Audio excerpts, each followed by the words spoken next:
अस्सलामुअलैकुम नाज़रीन, आप देख रहे हैं ड्रामा सीरियल अदावत। अगर आपको हमारी ये वीडियो अच्छी लगे इसको लाइक करें, हमारे यूट्यूब चैनल पाकिस्तान ड्रामा को सब्सक्राइब करें।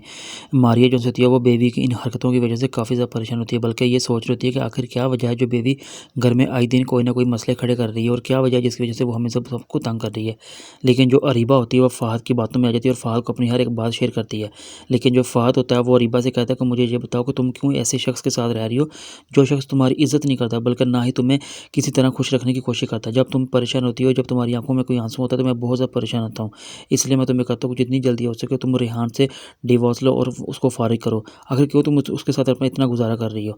लेकिन जो कि अरीबा होती है वो इस बात को अभी भी बिल्कुल एग्री नहीं करती। लेकिन जो रेहान की माँ होती है वो उसको समझाने की काफ़ी कोशिश करती है, लेकिन वो बिल्कुल भी समझती नहीं है। लेकिन जो बेबी होती है वो मारिया से कहती है कि तुमने असजद को ये क्या बताया कि तुम्हारा और अफ़ात का क्या रिश्ता है। लेकिन जो बेबी का शौहर होता है वो कहता है कि इंसान लालच और हवस की शक्ल में हर कुछ कर सकता है और हर एक हद क्रॉस कर सकता है। लेकिन जो बेबी होती है वो अभी इस बात को बिल्कुल भी नहीं समझती, क्योंकि उसने हर एक मसले को हल करने के लिए हर एक तरह की लड़ाई की है। लेकिन जो मारिया होती है वो बेबी की ये बात सुनती है और इसे कहती है कि मैं तुम्हें इस बात का बिल्कुल जवाब नहीं दूंगी, ना ही मैं तुम्हें इस बात का जवाब देना कुछ मुनासिब समझती हूँ। लेकिन जो बेबी होती है जब वो किसी रेस्टोरेंट में जाती है तो वहाँ पर अपने शौहर को किसी और लड़कियों के साथ देखकर काफ़ी ज़्यादा गुस्सा होती है और उसके साथ लड़ने की कोशिश करती है। लेकिन जब असजद अपनी माँ और बहन से उन कागजात के बारे में पूछता है तो लेकिन वो उसको कुछ नहीं बताती और ना ही उसके कागजात के बारे में बताती कि वो कहाँ है। लेकिन जब माया असजद की माँ उससे अपनी बेटी से पूछती है कि मुझे बताओ कि वो आसमान निकल के कहाँ चले गए घर में कागजात उसने।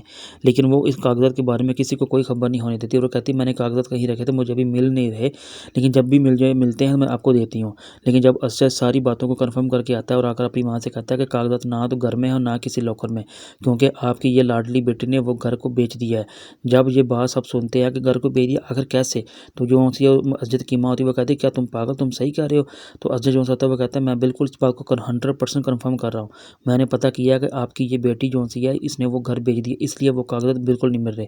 जब ये बात उसको पता चलती है बेबी को, उससे पूछने की कोशिश करते हैं, वो तब भी इस बात से मुकरती है कि मैंने इसको ऐसा नहीं किया और ना ही मैंने बेचा, लेकिन वो झूठ बोलती है। फिर जो असजद की माँ होती है उसके ज़ोर से थप्पड़ मारती है, कहती तुम इतनी कमज़ोर हो चुकी हो कि जिस घर में खाया उसी घर का तुमने हराम किया। मुझे बताओ कि तुमने क्यों ये घर बेचा, किस वजह से और क्या मजबूरी थी जो तुमने इस घर को बेचने के लिए चल गई।